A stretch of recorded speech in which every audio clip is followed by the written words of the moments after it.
Hamas ഉപയോഗിച്ച യൂണിവേഴ്സിറ്റിയിലെ 3 ടവറുകൾ തകർത്തു. 40 ഭീകരന്മാരെ വധിച്ചു എന്ന വാർത്തകളാണ് പുറത്തുവരുന്നത്. ഗാസയിലെ കൂറ്റൻ 1 ഡസൻ കെട്ടിട സമുച്ചയവും തകർത്തു. ഗാസ സിറ്റിയിലെ മുഴുവൻ നിർമ്മിതിയും മണ്ണോട് മണ്ണാകുമെന്നും ഇസ്രായേൽ ഇവിടെ വ്യക്തമാക്കുന്നു.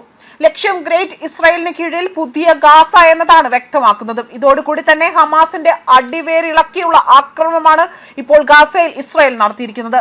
വ്യോമാക്രമണം ശക്തമാകുന്നതിനിടയിൽ തുടർന്നുകൊണ്ട് കഴിഞ്ഞ ദിവസങ്ങളിൽ 2.5 ലക്ഷത്തിലധികം പേർ ഗാസ നഗരം വിട്ടുപോയതായിരുന്നു ഇസ്രായേൽ സൈന്യം വ്യക്തമാക്കിയത്. IDF അതായത് ഇസ്രായേൽ സേന അവരുടെ കണക്കുകൾ പ്രകാരം ഗാസ നഗരത്തിലെ 1/4 ലക്ഷത്തിലധികം ജനങ്ങൾ സ്വന്തം സുരക്ഷയ്ക്കായി തന്നെ നഗരം വിട്ടുപോയിട്ടുണ്ട് എന്നതാണ് ഇപ്പോൾ സൈനിക വ്യക്തമായ ഒരു കേണൽ ഇവിടെ വ്യക്തമാക്കിയിരിക്കുന്നത്. അതുപോലെ ഗാസ നഗരത്തിലും പരിസര പ്രദേശങ്ങളിലുമായി തന്നെ ഏകദേശം 10 ലക്ഷത്തിലധികം പാലസ്തീനികൾ താമസിക്കുന്നുണ്ട് എന്നതാണ് ഐക്യരാഷ്ട്രസഭയുടെ കണക്കുകൾ വ്യക്തമാക്കുന്നത്. ഗാസയിലെ മാധ്യമ നിയന്ത്രണങ്ങളും പല പ്രദേശങ്ങളിലേക്കും പ്രവേശിക്കുന്നതിനുള്ള വെല്ലുവിളിയും കാരണം തന്നെ സൈന്യം നൽകുന്ന വിശദാംശങ്ങളോ അല്ലെങ്കിൽ പാലസ്തീൻ പ്രദേശത്തെ സിവിൽ ഡിഫൻസ് ഏജൻസി റിപ്പോർട്ട് ചെയ്ത ട്രോൾ കണക്കുകളോ സ്വതന്ത്രമായി തന്നെ പരിശോധിക്കാൻ ന്യൂസ് ഏജൻസികൾക്ക് സാധിച്ചിട്ടില്ല എന്നതാണ് മറ്റൊരു വസ്തുതയായി പറയുന്നത്. ഗാസയിൽ തുടർച്ചയായി തന്നെ വ്യോമാക്രമണങ്ങൾ റിപ്പോർട്ട് ചെയ്തതോടുകൂടി തന്നെ കഴിഞ്ഞ ദിവസങ്ങളിൽ പടിഞ്ഞാറൻ ജില്ലകളിലെ താമസക്കാരെ തന്നെ ഒഴിപ്പിക്കാൻ ആഹ്വാനം ചെയ്യുന്ന ലഘുലേഖനങ്ങൾ ഇസ്രായേൽ സൈന്യം വിതരണം ചെയ്യുകയും ചെയ്തിരുന്നു. നിങ്ങളുടെ പ്രദേശത്ത് ഇസ്രായേൽ സൈന്യം ശക്തമായ ആക്രമണത്തിന് ഒരുങ്ങുകയാണ്.